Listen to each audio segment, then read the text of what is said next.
Hello and welcome to StoryForge Academy. My name is Anna, and I'll be your mentor throughout this creative journey. Together, we will explore the craft of storytelling and screenwriting step by step, using powerful examples drawn from literature. For this course, our central text will be Clash of Chronos, written by Stefan Afshar. This book is more than a story. It's a vivid tapestry of myth, history, and imagination. Every chapter contains not only drama and spectacle, but also lessons in how stories are built, how characters are shaped, and how themes resonate with readers.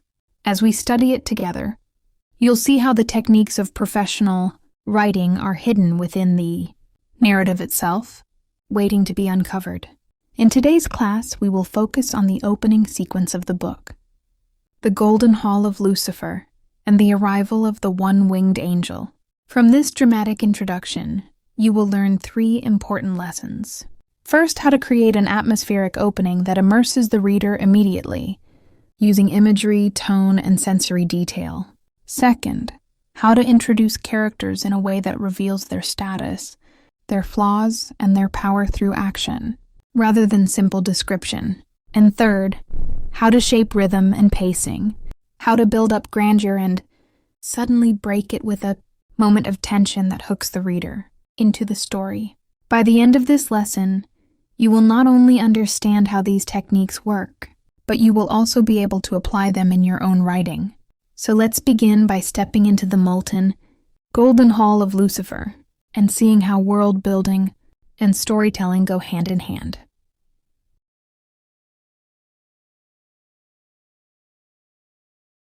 The one-winged angel, whose hollowed, lifeless eyes seem in a palatial hall forged from molten gold, with obsidian pillars adorned by intricate golden serpents.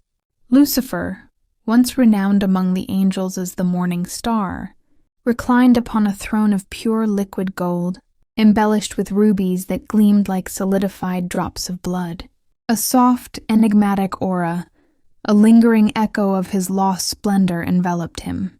The gentle dripping of molten gold from the high ceiling occasionally punctuated the silence, while the sharp scent of sulfur and the heavy aroma of hot metal permeated the air. An oppressive heat radiated from the throne and pillars, rendering the atmosphere thick and suffocating.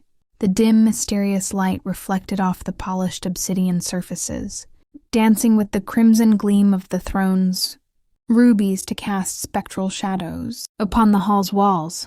On either side of the grand chamber, ranks of fallen angels, their once radiant faces now withered and sorrowful, bowed their heads in his presence.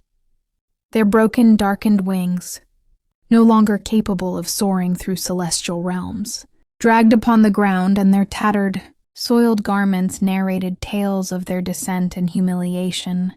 Their gazes held a mixture of fear, longing for the past, and forced obedience to their new sovereign. Before Lucifer, the 3 seductive sisters, Ishtar draped in a gown of fiery crimson silk, Anahita in fabric of deep ocean blue silk, and Lilith, cloaked in midnight black velvet, were entwined in a mesmerizing and unrestrained dance. Their sheer, alluring attire billowed with each movement, revealing their forms. Their steps shifted between languid, enticing gestures and swift, audacious twirls, their every effort aimed at pleasing their master. Their gazes, fixed upon Lucifer, were a blend of adoration and supplication, with a subtle undercurrent of hidden dominance. The soft chime of their jewelry and their enchanting whispers during the dance heightened the scene's allure. Lucifer, holding a golden goblet filled with wine that embodied the solitude and isolation of 1,000 years, allowed a triumphant and devilish smile to play upon his lips with each sip. The expression on his face as he drank betrayed pleasure and satisfaction with the spectacle unfolding before him. His gaze, sweeping between the fallen angels and the seductive sisters, held a mixture of disdain for weakness and contentment with their service. With a languid swirl of the wine in his goblet, He spoke in a voice that was not loud or resonant, but rather a chilling and insidious murmur. Your services have been invaluable. Intoxicated by his boundless power over this earthly realm, a mocking laugh echoed from the depths of his being, as if the fate of humanity were no more than a trifle in his hands. His eyes, like two orbs of profound darkness, gleamed with pride and victory, and within their depths surged a narrative of rebellion, mastery, and unbridled pleasure. A heavy and significant silence reigned in the hall, broken only by the soft sound of the wine being sipped, the rustle of the dancers' feet, their murmured words, Lucifer's occasional laughter, and the distant whispers of tormented souls and the clinking of chains. Gusts of scorching, winds from distant corridors also, occasionally reached their ears. In that moment, he was not merely the ruler of a separate domain, but an embodiment of will, self-reliance, and dark dominion. In the very instant the seductive sisters, intoxicated by the power of their allure, reached the zenith of their mesmerizing dance, and Lucifer, steeped in the heady wine of his pride and arrogance, a state of self-worship where he perceived himself as the unchallenged sovereign of his dark dominion. The silence of the hall shattered with a deafening, grating sound. The 1,000-ton golden gate, its surface seemingly forged from the molten envy and malice of humankind, and etched with the grotesque visages of greed, swung inward with a deep, resonant groan that echoed like the lament of the gate itself. From the widening chasm, tendrils of dark dust and phantasmal shadows crept into the hall. A subtle tremor ran through the ground, and the reverberation of the opening door pulsed through the chamber. An angel with a single broken wing, its other appendage mangled and drooping, several feathers torn away and a testament to its ruin, entered, his head bowed low, his form hunched in utter humiliation and deference. His face was ashen, his hollowed eyes pools of stark terror, and beads of cold sweat glistened on his brow. His hands trembled visibly, and his unsteady, faltering steps betrayed his struggle to maintain balance with his sole remaining wing. He resembled a wretched, broken creature as he advanced slowly and with evident effort, finally halting before Lucifer's throne. Lucifer, his brow furrowed in incredulous astonishment, ceased his indulgence in the wine, his gaze tearing itself away from the lascivious ballet of his consorts, who had abruptly stilled their movements, their curious and bewildered, yet subtly apprehensive gazes fixed upon the newly arrived angel. His voice, moments before a blend of drunken triumph, now held a sharp, impatient edge. "What is the meaning of this?" he demanded, his dark eyes now narrowed and dangerous, piercing the trembling figure before him. "What untimely intrusion is this? Is it conceivable that in this earthly realm I govern, not even a single soul possesses its own breath? Are not all, be they angel or mortal, perpetually bound in my adoration? What has transpired that this sacred silence is so audaciously broken?" He leaned forward slightly, abandoning his regal repose. The one-winged angel, who trembled before Lucifer's majestic wrath like a reed in a storm, struggled to speak. His lips parted with difficulty, but no sound escaped his throat. Fear seemed to have choked the very breath from him. Impatience flickered across Lucifer's features. His eyes narrowed further, and a spark of incandescent fury ignited within their depths. "I remember," he said with a dangerous slowness, his voice now imbued with an ominous undertone.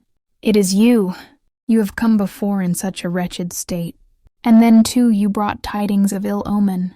The news of the birth of that second human, the second creature the creator of all existence, fashioned, a fleeting image of his fall from grace, and the theft of his cherished title.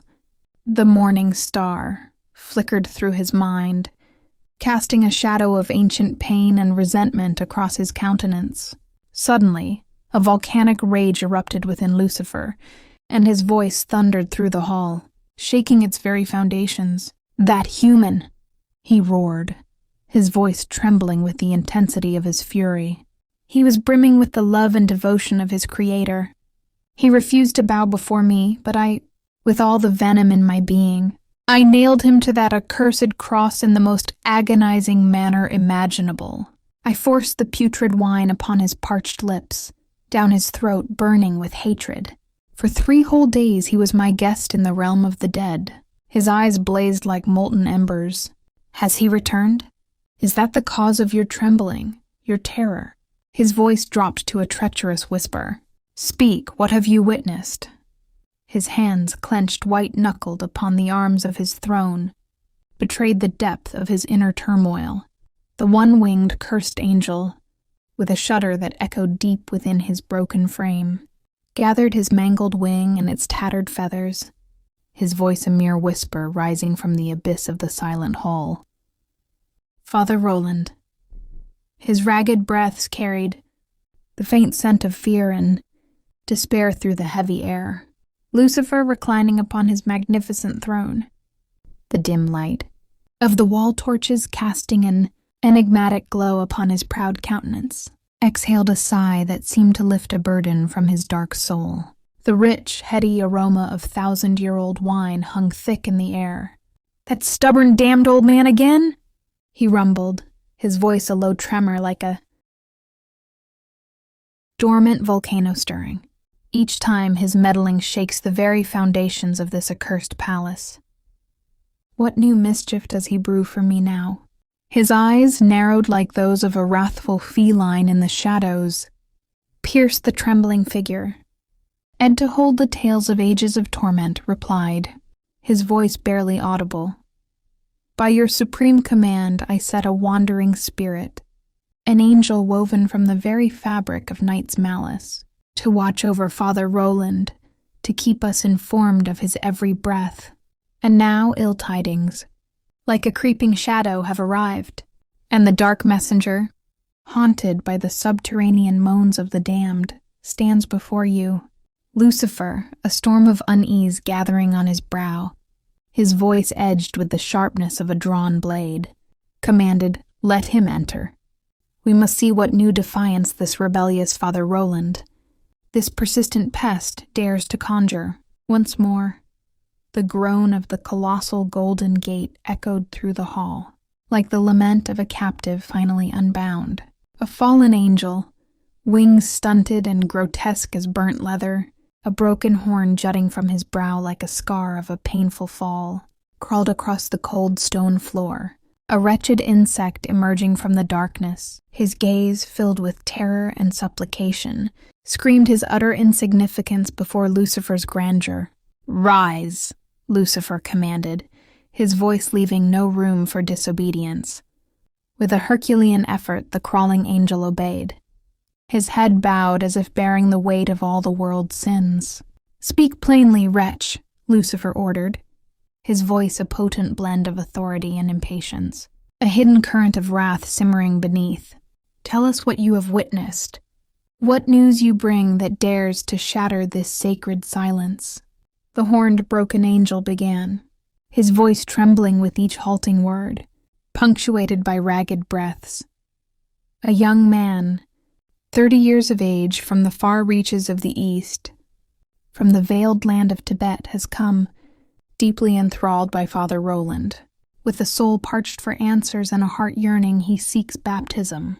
A smile devoid of mirth, a mere twist of his lips, touched Lucifer's face. "Baptism? He seeks to cleanse his tainted soul?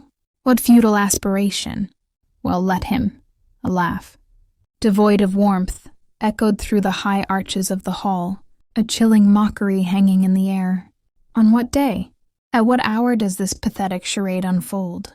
"He has set a condition," the broken angel replied, his voice barely a breath. Lucifer's dark eyebrows, like twin crescents of night, arched in surprise. "A condition? What condition dares this mortal impose upon me?" "His condition," the angel whispered, is that he receives answers to his questions. What presumptuous questions dare this curious Eastern youth harbor?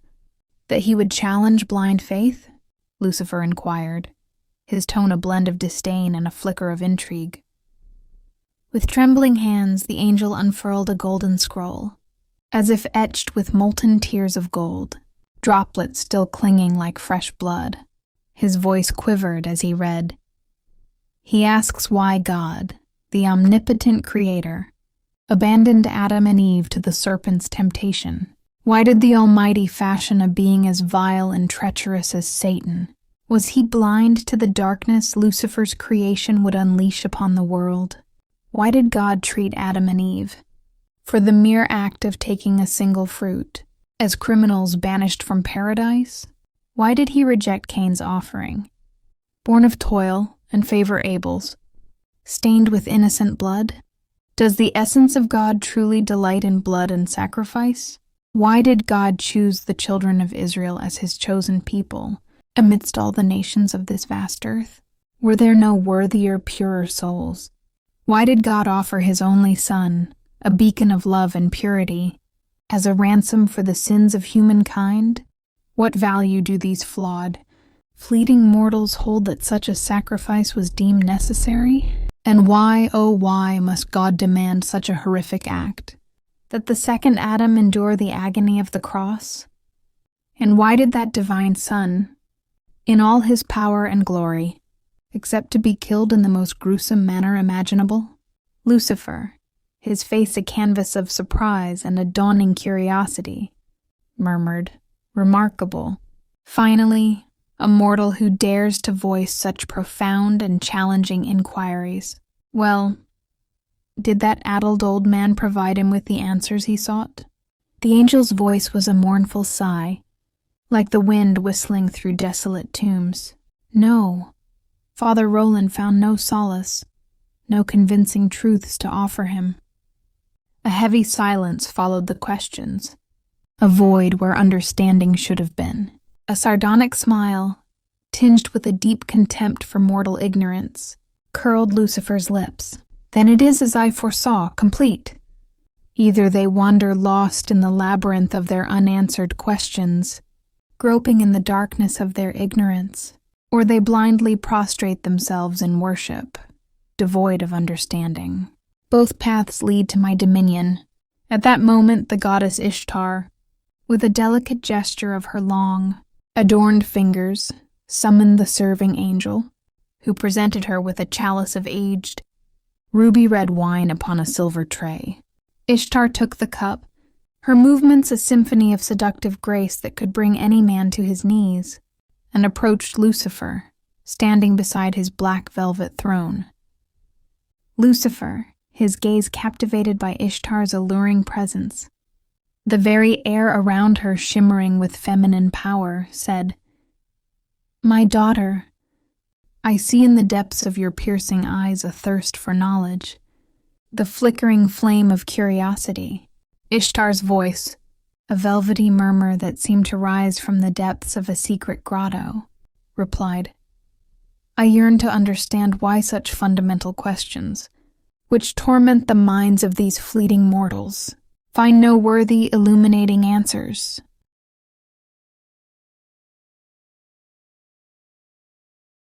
Professional Story Analysis and Training Curriculum, Part 1.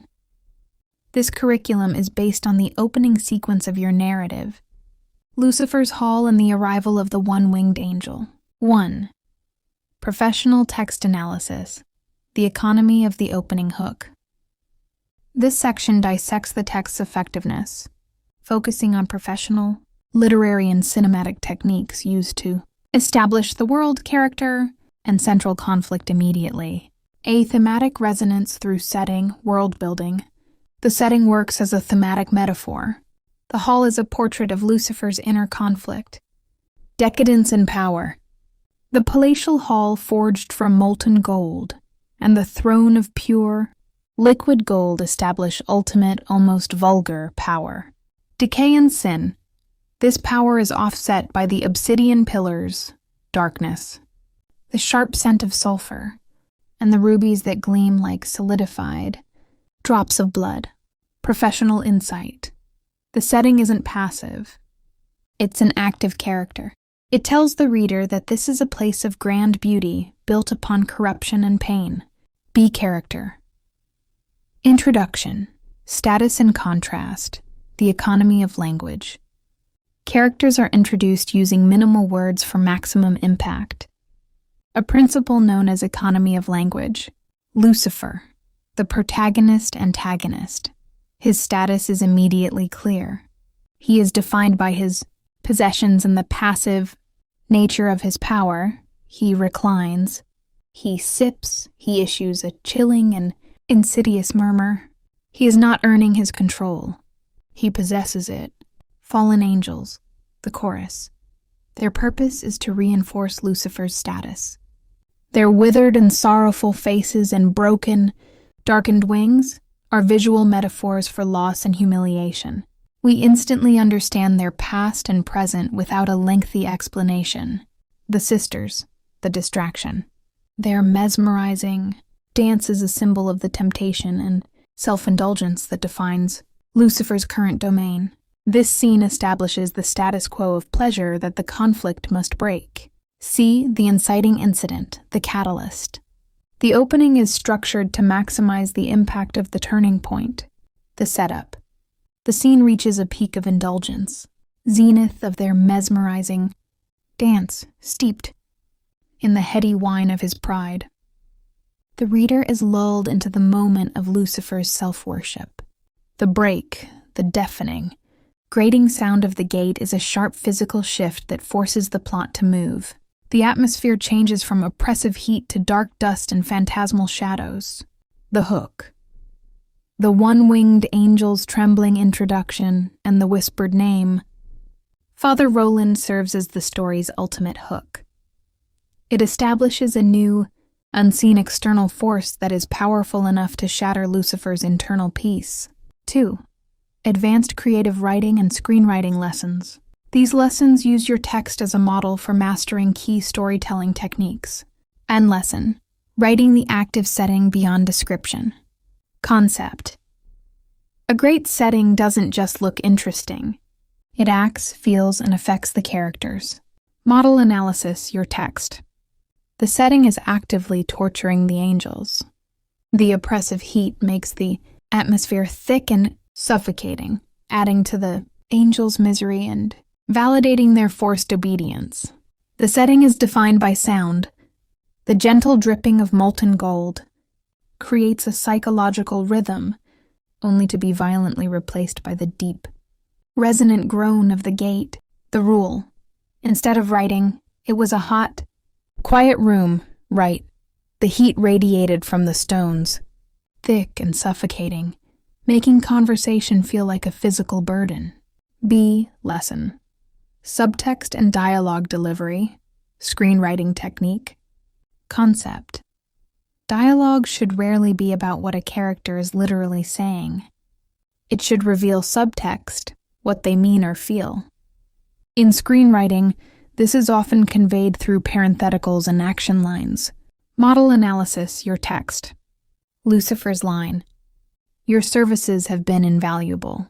Isn't about the services. The subtext is his contempt and satisfaction with their subjugation. His first major speech. What is the meaning of this? Is it conceivable that in this earthly realm I govern, not even a single soul possesses its own breath? Is not a question for the angel. It is a rhetorical display driven by wounded pride and disbelief. The delivery is the key. First sharp, impatient edge, then volcanic rage. The rule. Every line of dialogue must change the dynamic in the room or reveal a character's hidden motivation. How is the line said, not just what is said, is crucial. See lesson. The power of specificity and flashback. Concept specific. Short flashbacks within dialogue can instantly raise the emotional stakes. Model analysis, your text. Lucifer's rage-filled digression. With all the venom in my being, I nailed him to that accursed cross in the most agonizing manner imaginable. This specific violent image, The cross, the putrid wine, functions as a quick, high-stakes backstory reveal. It tells the reader that the fight is personal, historic, and brutal, explaining the depth of his fury towards the creator and the second human. The rule: use brief, impactful flashbacks within dialogue to color the present moment with past pain or triumph. 3 professional writing assignments. These exercises challenge students to implement the advanced techniques using your story's context. Assignment 1, dialogue and subtext, screenplay format. Goal: practice writing dialogue that reveals emotion through action and subtext. Task: rewrite the scene where Lucifer demands the angel speak. Translate the following 4 lines into screenplay format using action lines and parentheticals to convey subtext. Original concept. Required subtext. Lucifer: what untimely intrusion is this? Subtext: wounded pride, extreme annoyance. One-winged angel attempts to speak. Fails. Subtext: paralytic fear, deep shame. Lucifer: speak. What have you witnessed? Subtext: contained menace, demanding immediate subservience. One-winged angel. Father Roland. Subtext: utter despair, the final admission of defeat. Assignment 2, active setting redesign, thematic metaphor. Goal: redesign a scene setting to reflect a specific theme, using sensory detail. Task: imagine a different scene for Father Roland's sanctuary, the monastery church. Your task is to design it so the environment actively reflects the theme of enduring faith, despite poverty and time. Write a 75-word paragraph describing this sanctuary, focusing on textures, sounds, and smells that convey age, simplicity, and resilience, e.g., scent of old leather and damp stone, light filtered through stained glass, cracked like ancient skin. Assignment 3, writing the next scene, conflict escalation. Goal: master the transition from the inciting incident to the beginning of the rising action. Task: the scene ends with Lucifer's line, "What new mischief does he brew for me now?" Write the opening 10 lines of the very next scene. This scene must immediately confirm the gravity of the Father Roland threat and show Lucifer transitioning from volcanic rage to calculated strategy. Please provide the next section of your story in English so we can continue the curriculum. Today we explored how an opening scene can establish theme, character, and conflict through setting, dialogue, and subtext. You learned how Lucifer's hall itself becomes a character, how the one-winged angel creates the first dramatic hook, and how flashbacks raise the emotional stakes. In our next episode, we'll go even deeper. We'll analyze Lucifer's philosophy, the seductive sister's role as thematic echoes, and how exposition can transform into dramatic power instead of slowing down the story. You'll also learn advanced techniques like writing philosophical dialogue, varying tone in long speeches, and subverting well-known archetypes. Before you go, don't forget to like this video, subscribe to the channel, and hit the notification bell so you won't miss the next lesson. A new world of storytelling. Tools is waiting for you in the coming episode. See you there.